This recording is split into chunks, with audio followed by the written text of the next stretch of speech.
early. And we are live. Yes, 3 minutes early. My partner is always late, so I like to make up the difference sometimes in the time, and I go early for everybody. I'm not talking about anyone in particular that I work with named Ernest Silva or anything from Texas. I mean, it is an hour behind, so gotta cut him at least that slack. Well, I have always told him that whenever I do move out to Texas, I'm going to set all our clocks to Eastern time anyway, so they can start living like I do. But I got Diet Shaq here with me again, the host of the Untitled Weekend podcast with me. What's going on, brother? Hey, what's up? What's up, General Steve? Yep, Shaq with no budget and no weight, so that's me. Yeah, it's completely Diet Shaq all the way around.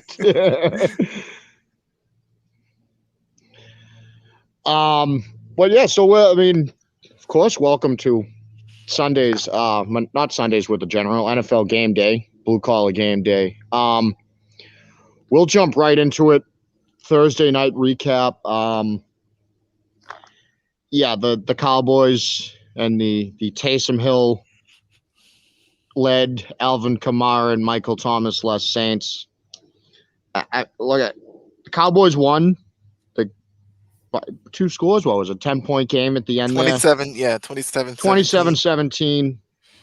Look, you came up with the win. I'm not that impressed with that win by the Cowboys. It just, I don't know.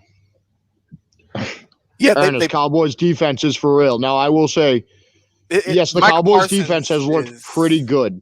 Yeah, Michael Parsons is a generational talent. I think it's weird to see a guy like that in number 11, but every time I see him, dude. I'm still getting used to the numbers. The big question: which Dak will we get this week, dude? Honestly, Ernest, that is one of my big questions with Dak. I like the guy. I like Dak Prescott, and there are some amazing throws that he makes, and I think he's a very talented quarterback. But you paid him $40 million a year, and you look at how he looked through most of the games that he didn't have CeeDee Lamb and Amari Cooper out there. You pay a guy that much money to make lesser receivers look good. That's why you pay a guy $40 million a year a quarterback. And I think Dak's a little too inconsistent for that money. That's really my thoughts on it. I like the guy, but you have to see more consistency out of Dak Prescott, especially when his top guys aren't there. He has to step up and be that guy. Either him or your your fucking. How much money is Zeke getting paid? A lot. To not be as good as Tony Pollard? But I don't know. I think Zeke. I don't know. He hasn't looked his Zeke like way this year at least. And no, he hasn't. And I mean, Kellen Moore. I love Kellen Moore as an offensive coordinator, but at time, I mean, you look at how much hate Josh McDaniels gets around New England. Kellen Moore can't draw up things to get a guy like Zeke Elliott open in space, when they don't have their top receivers. But Josh McDaniels sucks. Yeah, right. Josh McDaniels is drawing things up for a rookie, and he gets the guillotine. Yeah. And when he calls a perfect game, like he did a few weeks ago against Cleveland, there's no mention of it. Just all the bad plays. But the Cowboys, they picked off Taysom Hill 4 times, so that definitely helped things a little bit for the Cowboys offense. Taysom Hill, I was saying before we started, he's as much of a quarterback as I am. So when you're a defense like the Cowboys, you should take advantage of that, and that's what they did. Yeah, I mean, some of those interceptions that Taysom Hill that he threw were just horrible throws. I do have to say, the Cowboys got very lucky on that blindside block that they fucking called. That was such fucking bullshit. If you saw that play that they called the blindside block on the offensive lineman, that it was no lineman of someone picking up a rusher coming after Taysom Hill. It was fucking beautiful fucking football. It was beautiful blitz pickup, beautiful pass protection. They called the fucking blindside block on him because he hit him from the side. Fuck you. Fuck you. The refs this year, like as a whole, the refs have just been atrocious, just absolutely horrible. And I mean, dude, I'm waiting for the refs to start doing fucking celebrations after they throw flags. They should, right? They should go like this for first down because that's basically what they do. And that's a 15-yard penalty. I mean, they really are. And from a Cowboys fan, horrendous call. It was disgusting. That's pass protection. That's football. Football's not a pretty game. Yeah. But the guys are already out there. Let them play. Yeah. I mean, so the Cowboys won. The media's going to hype it up. Huge quick. Ernest is very busy with his questions this morning. These Cowboys fans got a lot of time on their hands this morning. If Zeke is hurt, why is he playing? Dude, good question, because Pollard looks fine to me. He looks so. If Zeke is hurt, yeah, he's you're not like much. I mean, if a guy's hurt, he shouldn't be playing. But especially if you got a guy playing as fantastic as Tony Pollard is playing the last few weeks, then why beat up on Zeke? Yeah, he's not a significant drop off from Zeke, and I think honestly he's hurt worse than he's letting on because. Excuse me. 6 days ago, he had he's playing through a right knee injury, and I think he's staying in to the detriment of the Cowboys offense, honestly. Just sit down and just get help. I think you're absolutely right. I think he might be more hurt than he's letting on because I mean we're seeing Pollard get all the space on these runs. We're not seeing Zeke get any burst on these runs. Like I'm not gonna say that the offensive line doesn't block good when Zeke's in the game and just when Pollard's in the game. But yeah, I mean the Cowboys won. If you won by, they needed to win that game. I'm not gonna call it a bad win. Anytime I don't call good wins and bad wins. But the Cowboys after the bad few weeks they had ahead of that, I need to see more from them than beating the Saints by 10 points to say that they're still a contender this season. Again, the NFC I still think is pretty wide open. Well, they'll probably be able to eat a little bit because they play Washington next week. So, and then the Giants. So, you know. Oh, yep. Okay, there you go. Everything's working out for the Cowboys. Actually, they play Washington twice in the next 3 weeks. So there you go. If Dan Shaughnessy were here, would he call this the March of the Tomato Cans? He would. He curly-haired boyfriend. So we'll jump right into picks of this week. We got the Buccaneers and the Colts. At 1:00, Tampa is favored by 10.5. Wow. Geez, I saw the fucking stat earlier. I can't place the exact number off the top of my head. I think Brady is like 9 or 10-0 against the Falcons or something. Like this, he owns Atlanta. Yeah, that's. I usually don't like 10.5. I usually don't like playing spreads over 10. I would play that at 10. I think I'd play that at 10.5. Yeah, I would too. Atlanta's, I mean, they're just nothing. They're nothing. So, yeah, the way they played in the first matchup at home, like it, he was throwing. It was looking like Patriots South down there with Gronk. Like Gronk got 2 touchdowns. Mike Evans had 2. Chris Godwin had 1. Like Brady was just vintage Brady, and so I think whatever might be ailing him this around this time, I think the Falcons are going to cure that because they're just I mean, the Falcons. I mean, besides they've got Cordell Patterson, who's been their guy since Calvin Ridley's been out, and Kyle Pitts, of course, is great, but there's just nothing else. Yeah, exactly. And I mean, we're at the point that the Buccaneers do have to go out and start, picking up their slack again. So the Falcons, as Adam Sandler said, brilliantly said in The Longest Yard, it's a good little tune-up game, I think, for Tampa Bay this week for the rest of the season. Next game. Sorry, I got off DraftKings for a minute. Doing a little DFS, huh? No, then Schefter tweeted as I went to hit the link, and I had to go back into a page about Gardner Minshew. Son of a bitch. We got the Colts and Texans. Now, just to illustrate how bad of a slate fucking they gave us this week. This is another 10-point spread right off the bat. That I'm taking that. I'm going to take the Colts to cover. I'm taking that. Are you kidding me? I'm taking the Colts to cover 10. Yeah.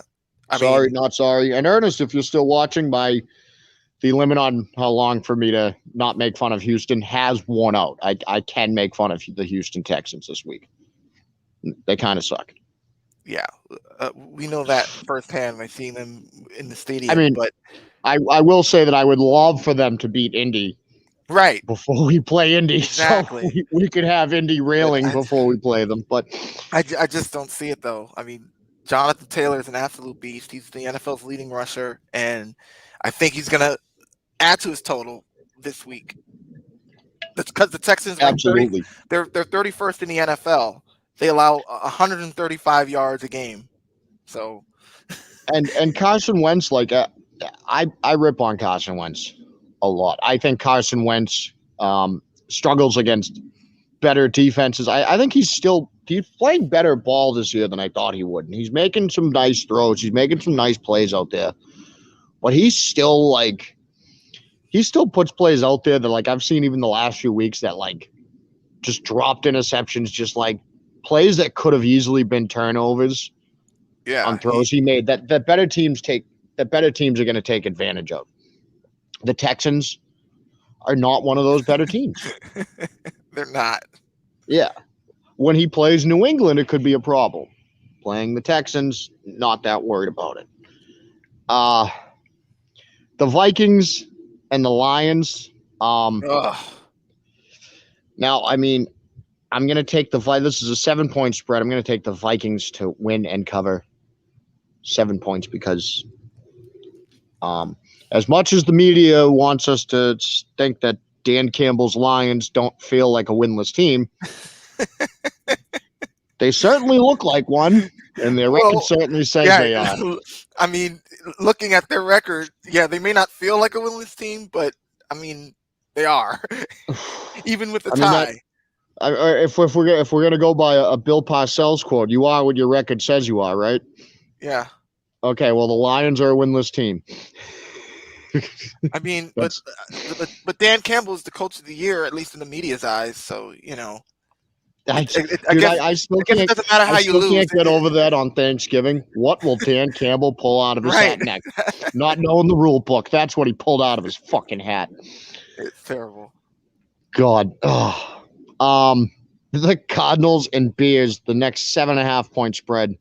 The Cardinals have Cliff Kingsbury has announced today. Kyler Murray and DeAndre Hopkins are both officially back. Wow.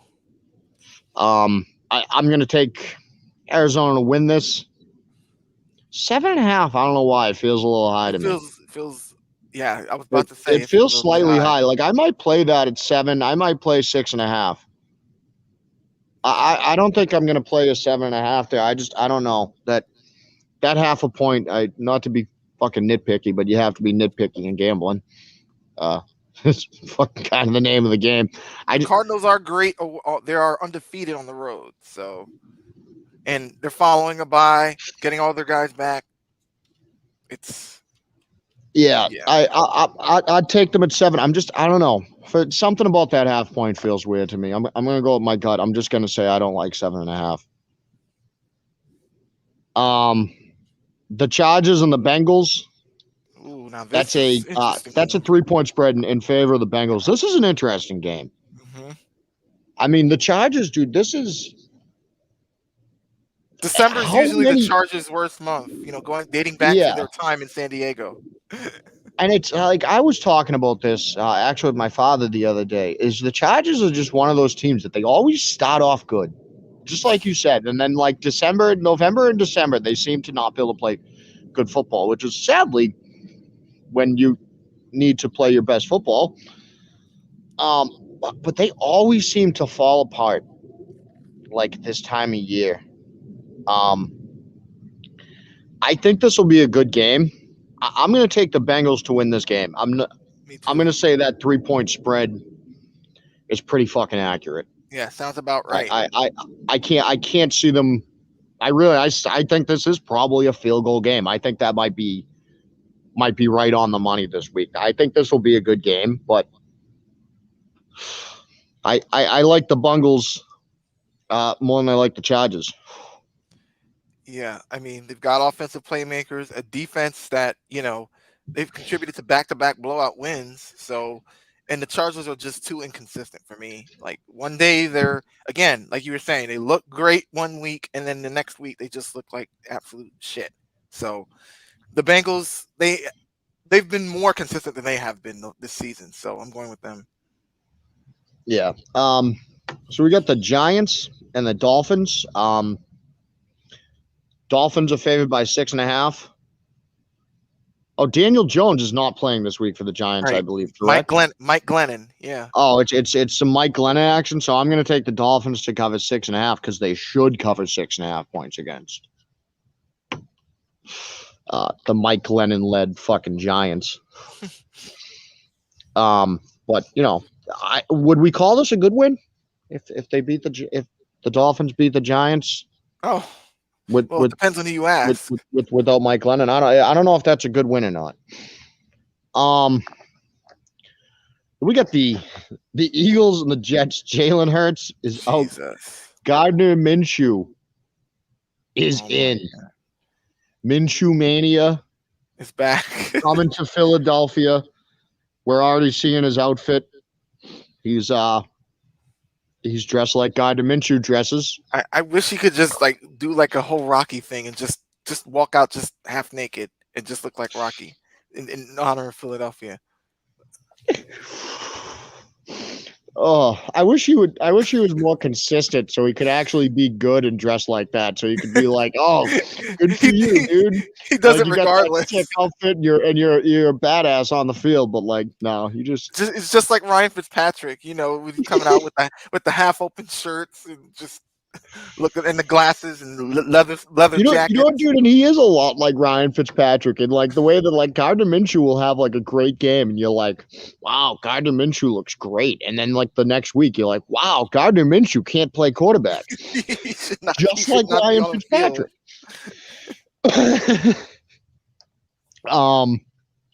Then speaking of Gardner Minshew, we have his old team, the Jaguars. My God, what a fucking slate of games they gave us today. Going up against the Rams. Oh, boy. This is a 13.5 point spread in favor of the Rams, which sounds fairly accurate, especially considering James Robinson is going to be limited today, as he's been. I don't know. The Rams, though, they've kind of... I mean, they're another team that started off real hot, but they're so schizo, dude. Right, the last month or so, there's just a lot of things off. I mean, Stafford has just been. I don't know. McVay teams in general is schizo to me. Yeah, I don't know what's gotten into him. Matthew Stafford, just turnovers galore, and he's been coming up under pressure a lot. And Josh Allen, not of the Buffalo Bills, of the Jacksonville Jaguars, the linebacker, he's pretty darn good. He's been getting a lot of pressure. So I don't think he is pretty good. I do like the Josh Allen. I think the Rams will win, but I think they're gonna the Jaguars are going to give a game like they did against the Bills. I think this is going to be tighter than people think. Yeah. So I see them probably winning by around 13-14. I do think it will be tighter, but I feel like it will be that like fourth quarter pull away is why I feel like that spread might be accurate. I can see all of a sudden like the fourth quarter it gets away from Jacksonville. I do think, I mean, they kept it close. Like they beat Buffalo, but like I think the Rams are a better team than Buffalo. So like I think they'd actually be able to pull away against a team like Jacksonville. Then we got the Washington football team. Just name your fucking team already. Name it already. It's taking too long. Fucking so tired of calling you the Washington football team. The Cleveland Guardians already renamed their team. What's taking them so long? So earlier this year on the same show, me and Sam from the Source podcast, we theorized that they hadn't changed the name yet because they were expecting more shit to come out about them, and they were expecting more scandals, so they didn't want to. That's the reason why. And yeah, so they're waiting on the name change, so that their new name isn't tied to any of their scandals. And then right after that, the Bruce Allen and John Gruden emails came out. Oh God! And now we have Robert Griffin announcing his Surviving Washington book, which sounds like that is going to be interesting, fucking must-read stuff. I will absolutely be buying that book as soon as it comes out. I'm probably going to pre-order that, to be honest. Yeah, I could talk about that all day. I think he's got some fucking stories to tell. Absolutely, especially when he talks about that playoff game. There's something to talk about. Where he went out, and I remember. There's a fucking story right there, man. Because he shouldn't have been on that field. Sidetrack now. So Washington and Raiders. The Raiders have looked. They've picked up their slack the last couple weeks, but so has Washington. And I like what I've seen out of the Washington defense the past couple weeks, especially without Chase Young playing. I really like what I've seen out of Taylor Heineke the last couple weeks. Yeah, the last game really impressed me. He's been really under pressure too. Like he really makes some eye-opening plays. It makes us say, "Wow." Yeah. He as much as I don't care about those throws on the run, like he does. He makes good play. He's good at making plays off his schedule while also like Taylor Heineke. I don't think. I say that because that people think that I don't think he's trying to make plays off of that. schedule. I think he gets forced into making those plays, and that's when I like you making a play off schedule, when you're forced into that. Right. That's what I mean. It's like people suck off Patrick Mahomes because he does that all the time, but when it's actually happening, he doesn't have to. And you're able to do that exactly. Then that makes you pretty good.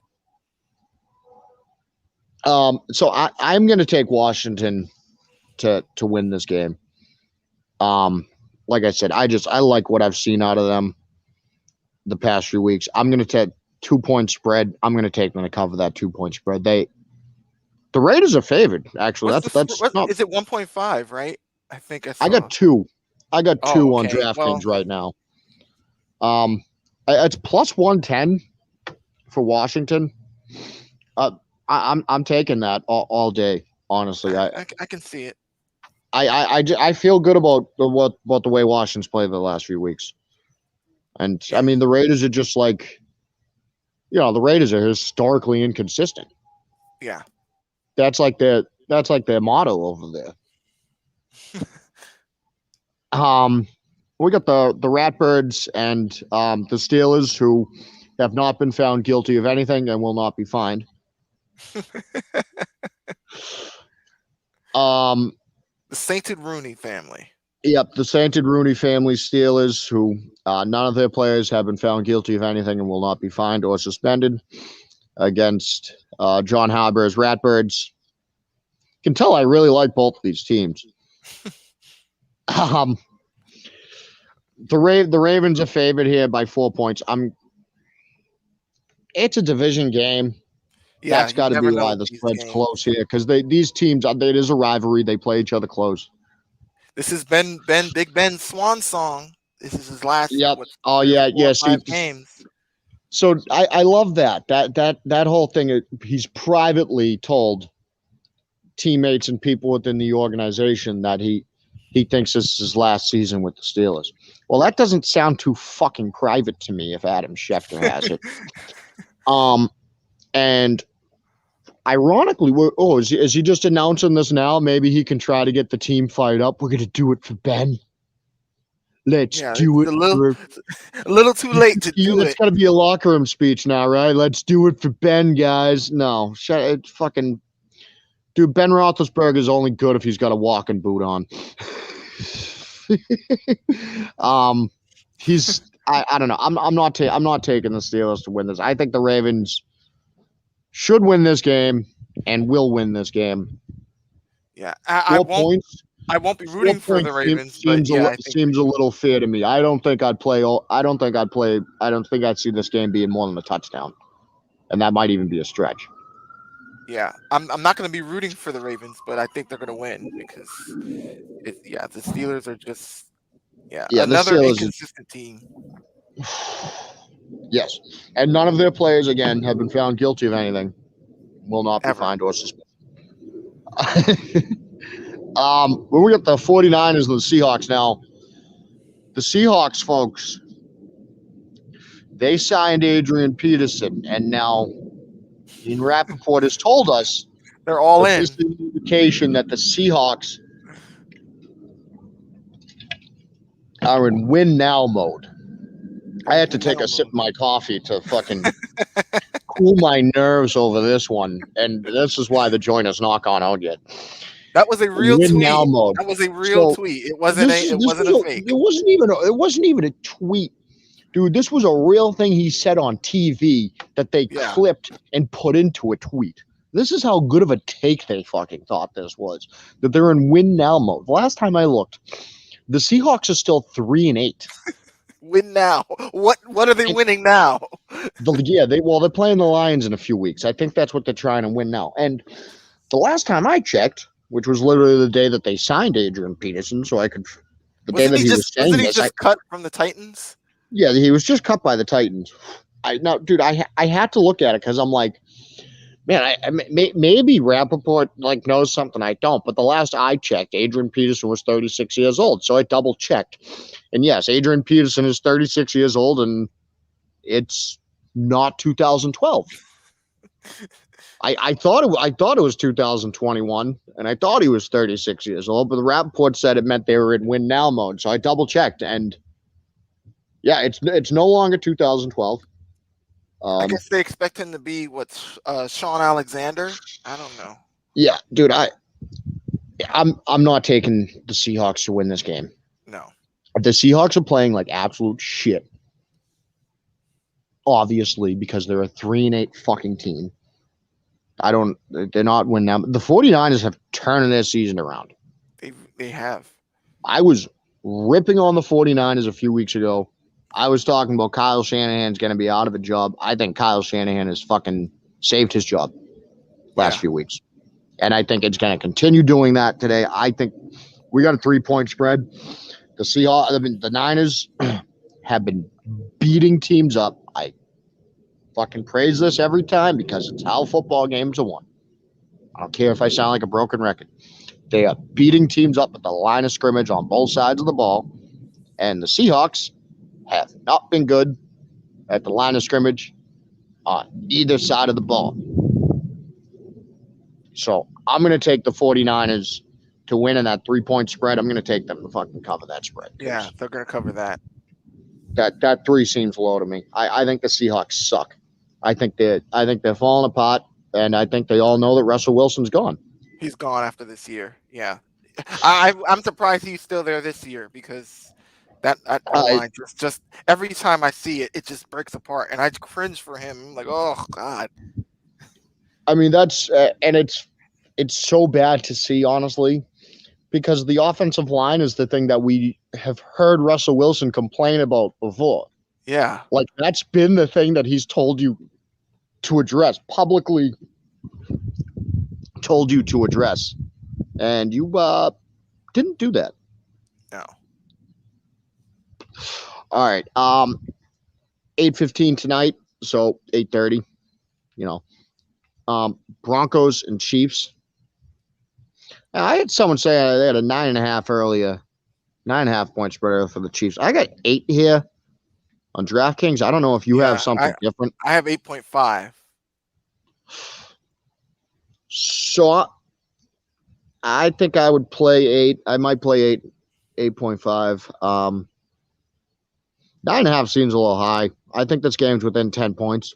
I think the Chiefs pull away at the end. I don't think it's going to be like a great game, but I think with the divisional matchup, I think the Broncos will give them a little bit of a fight, at least for most of it. This game is probably around 8 to 10 points at the end of it. The Chiefs will win. I'd probably stay safe at the 8. Yeah, I don't know. What do you think, Shaq? I think the Chiefs are going to win too. I think again, these divisional matchups are always so unpredictable. But with the Chiefs, they seem like they're riding high. They're another team I think they're the second longest win streak in the NFL besides the Patriots. So they're pretty high on themselves, and I think it's going to continue. But again, the Broncos, their defense, Patrick Surtain the second, pretty darn good cornerback. I think if Mahomes, if Mahomes is everybody's blaming about the 11 interceptions he threw this season, 5 of them have bounced off of Chiefs receivers' hands, but he still has a tendency to go crazy, so he has to be careful. Yeah, exactly. So moving on to, I love how it happened to be last on the schedule for both of us here. The game of the week for us, at least. And you know what? Probably the game of the week in the NFL this week. It's the game of the week because Patriots, Bills, Monday Night Football. Maybe the game of the year if it wasn't for the Buccaneers and Patriots earlier in the year. This would be the game of the year because this is a huge game. Yeah. Dude, we talked about it on Untitled Weekend. When we win this game, the receipts are gonna be fucking flying. Yeah. Dude, if you are from the Buffalo, New York area, you will be blocking me in the next week. I'm taking the Patriots to win this game. Buffalo's favored here. Buffalo is favored by 3, and I think that's because of the home field advantage. But is there really a home field advantage? And I just saw a tweet from, what was it? Deion Dinkins was being interviewed, and he was like, "Well, we're going to use the weather to our advantage." Yeah, because it's always. What was it? I was actually saving that for terrible Twitter takes. Oh, sorry. It's all right. You just teed me up. That's see, us in the business. Like we call that a tease. But dude, Buffalo's not great against the run, obviously. Right. The loss of Trey White is bad. That's a tough loss. And again, we're gonna hear that it's an excuse for Buffalo, after this game. They weren't 100%. No. Yeah, but unfortunately, he's out for the year, so you have to deal with it now. Right. It sucks. James White is out for the year for the Patriots. Don't you think he would make the Patriots a little bit better? But you don't. Well, that complaining. That just opens up. I think it makes it a lot easier to throw to one side of the field, knowing that Trey White's not out there. Trey White is a very, very good cornerback. He is. Him and Jalen Ramsey right now are the two best defensive backs in the NFL. I think J.C. Jackson is pretty high up there. J.C. Jackson is pretty darn good. Yeah. I think he's pretty high up there, but he's not Trey White or Jalen Ramsey right now. I think they're the two best cornerbacks in the NFL. I say that completely hating the Buffalo Bills. Yeah. And always looking for a way to discredit their players. I have no way to discredit Trey White because he's a fantastic football player. But that loss, I think, hurts the Bills. The Bills have not looked great as of late. They're gonna say that what was that? Was that the game against the Saints last week? They're gonna say that game was a get right game. Bills are back. To be honest, that game still didn't. No, it didn't. They pulled away at the end, but what you were up 10-0 in the first half, dude. That against Josh Allen against a horrific offense, like a horrifyingly bad offense. Josh Allen threw some crazy passes that the Patriots can and will pick off. And again, they don't call J.C. Jackson Mr. Int for nothing. He picks off passes. That's what he does. And so, the Patriots are obviously great at fucking getting turnovers. They've been better at keeping the football, which that was the problem earlier in the year. They kept losing the football. So, and Buffalo, look, you shut out Trevor Siemian for a first half, yeah. But think about Trevor Siemian. Think about this. As bad as Taysom Hill was the other night, the Saints offense looked so much better with Taysom Hill at quarterback than Trevor Siemian. It did. They looked so much better while still looking bad.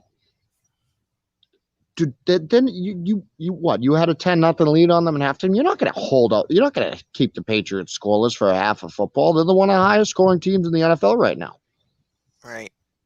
And again, like you said, the Patriots run the football very well, and the Buffalo Bills can't stop that. And if the Patriots run the football well, that will just open up the play action passes for Mac Jones, which he excels at, and off to the races. Exactly.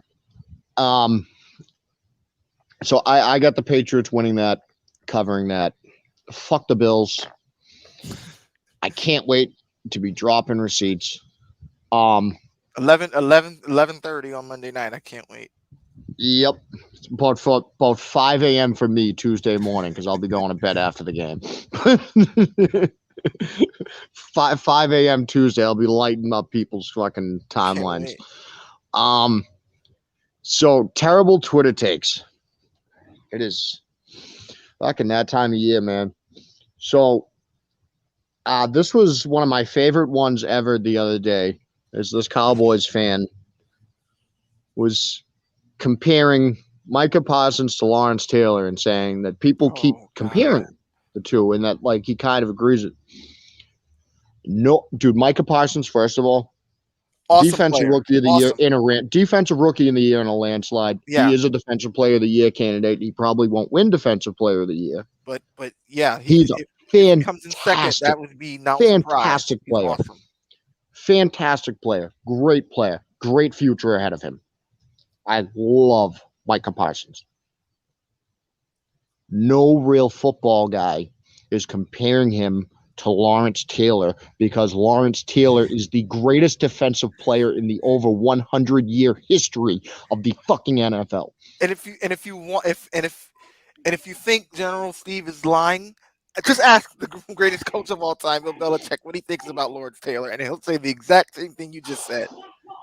Oh, dude, I remember one of my favorite ones with it was a game we were going to play the Bears, or might have even been when Khalil Mack was with the Raiders, and they're like, no, it was when he was with the Bears. They're like, what do you think about going up a play against a guy like Khalil Mack, who people think is a lot like Lawrence Taylor? And he's like, who's talking about Lawrence Taylor? Yeah. And they're like, well, Khalil, you don't think Khalil Mack's a great player? He's like, no, Khalil Mack's great. I think Khalil Mack's a great player. There's a lot of great players. You just said Lawrence Taylor. Right. Lawrence Taylor would changed the way that you pass protect. He changed the way that offenses scheme to pass protect. He made 2 tight end sets a regular part of the game because you had to keep an extra guy in there to block Lawrence Taylor. He literally changed the way that offenses play football to account for him. And Micah Parsons has only played 13 games in the NFL, or 12 games. There is no football guy, no real football guy is comparing him to Lawrence Taylor, because the people who know who Lawrence Taylor is don't compare players to Lawrence Taylor, especially not after 13 games. Yeah, it's not you got to come to me with a lot more than 13 games of football for me to compare you to Lawrence Taylor. And I don't care that they brought up he already has more sacks than Lawrence Taylor did his rookie year. Yeah, I don't care. It was a different game back then. If you want to really think about that, they passed the ball way less back then. and it's like, and then when you confront them, it's like, oh well, Patriots fans are comparing Mac Jones to Tom Brady. No. Oh yeah, I got that. No, that's they're really not. They're not comparing. You got to stop comparing. It's not about the comparison. It's about how he fits in the offense. That's what it's about. It's not about comparison. Yeah. And I have literally actually never said that I think he's as good as Tom Brady. I said that he plays similar to the way that Tom Brady played early in his career. He has similar skills to Tom Brady did. That's just all that is. I want to see Micah Parsons cover like Lawrence Taylor did. Oh, I mean, Lawrence Taylor was a guy who could do anything. Yeah. Like, yeah, Micah Parsons is good. I've seen him play some coverage. You know, like I'm not knocking his coverage at all, but Lawrence Taylor, that isn't a knock. Lawrence Taylor was just something else completely on the field. Not only that, I think Lawrence Taylor hit you a lot harder than fucking Micah Parsons did.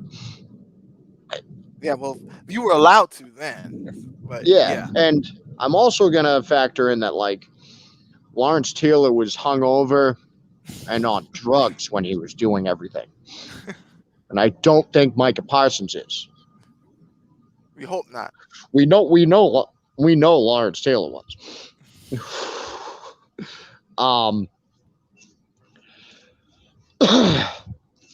So then, what was the terror? Oh yes, the Deion Dankins, whatever his name is, from the Buffalo Bills. We play in the cold here. We're gonna use Buffalo to our advantage. We're gonna use Buffalo weather to our advantage. To what advantage? You're playing a team from New England. Because it's always 75 and sunny in New England. Yeah, this is like, dude, this is a nice day right here. You see all the sun's out. What is it, like 40, was it 46? 46. You want me to pull up the weather right now? I will. Oh, it actually is. It's 46. Wow, I didn't even think it was 46. Oh, yeah, I got a 46-degree day. This is a beautiful day for November. This is actually 46 degrees in November in New England is probably proof of global warming. Oh, December. Yeah, December. December. No, yeah, I forgot it was December. I actually got to stop smoking so much fucking pot. No, that's not why I forgot what day it is. Yeah, dude. Yeah. And not only that, the Patriots played a game in the snow a week ago. Right. A week ago, it was snowing during that game. You could see the snow on the field, and Mac Jones threw for 300 yards. And everybody was so worried about Mac Jones throwing in the cold, which I don't know where that came from. Oh, my God. I just started seeing that like 10 minutes before the game started, and I was like, what is this? I didn't hear about that when he was drafted. I didn't hear about that during the season, and now I'm hearing it all the time. Yeah, it's just, I don't know. I feel like people got to just keep making things up to like try to say that he's not going to be good because like they're running out of things that are working. Yeah. And now I have to hit fucking. It's just I got to hit 2 more Bills fans, man. I know I'm gonna be hit. I'm gonna be hitting them, pretty hard after tomorrow night anyway. But so we had the one guy who put up that that was his favorite play of all time when Brady got his ACL torn. Oh yeah, the guy who deleted the and tweet. and then that he hopes that happens to Mac Jones this weekend. You're trash. You're scum. And you know his excuse was that somebody Patriots fans were making fun of Trey White getting hurt. Where? I didn't do that.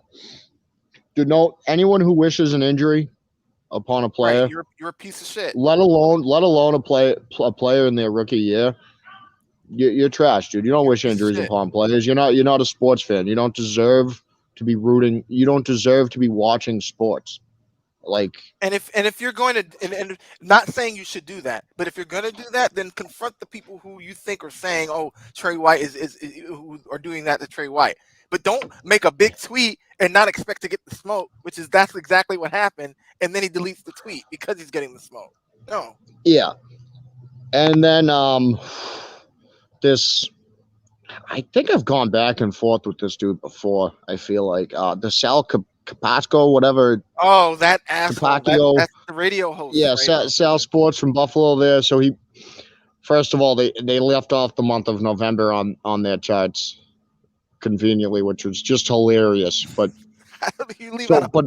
my favorite part about his chart was how he put it up, and I don't have it here. I don't know how to screen share. Sorry, people. I actually don't think I can on this tablet. But it showed Mac Jones's percentage throwing to the middle of the field and his percentage throwing to the outside of the field and how they compare to league averages. And throwing to the outside of the field, he was 10 points above the league 10 percentages above the league average on both of them. And he was lower than the league average in the middle of the field. So Sal's idea was crowd the middle of the field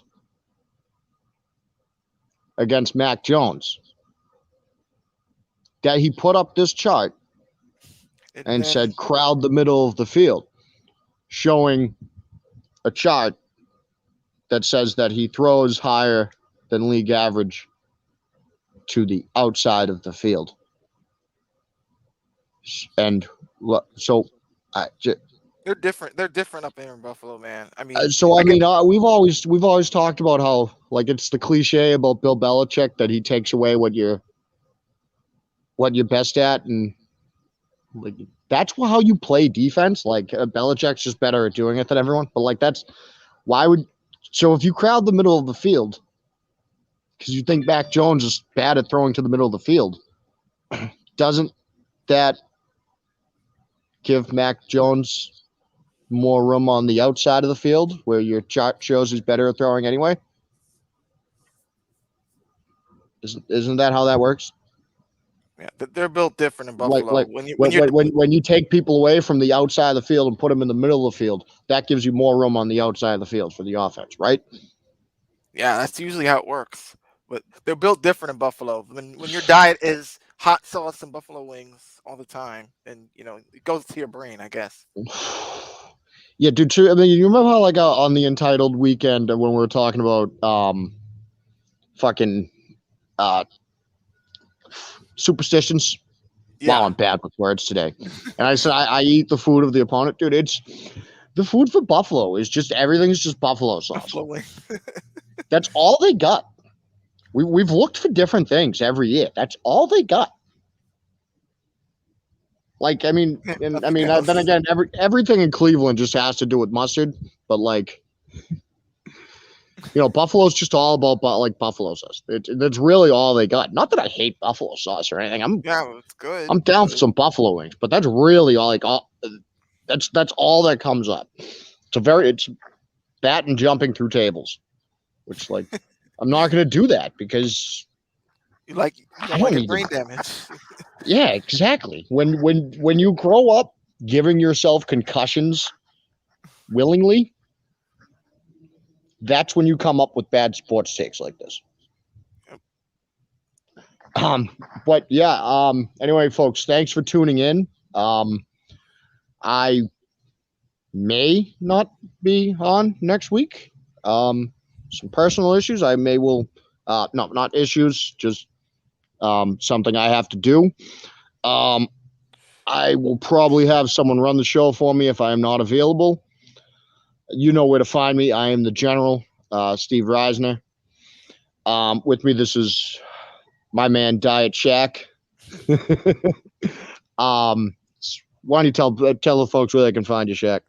I'm at Atomic Dog, DAWG 5150, and visit Entitled Weekend. If you're a Patriots fan, you'll enjoy it. We're at Entitled Weekend on Twitter. Yeah, at Entitled Weekend, and Entitled, part of the Entitled Town. What is the Entitled Town mothership, you guys call it? Yeah. Both great podcasts. Of course, I am on Entitled Weekend, if that's something that fancies you. And Entitled Town is just great stuff. Anyway, if you like hearing me rip on the media, which I know that some of you outside of Boston who follow me actually have a great time seeing me destroy Boston media, because I've enlightened you as to how bad I have it. We have it around here. They do the same thing on a regular basis, and Entitled Town is probably even better at it than I am. But yeah, again, folks, thanks for tuning in. We'll be back next week.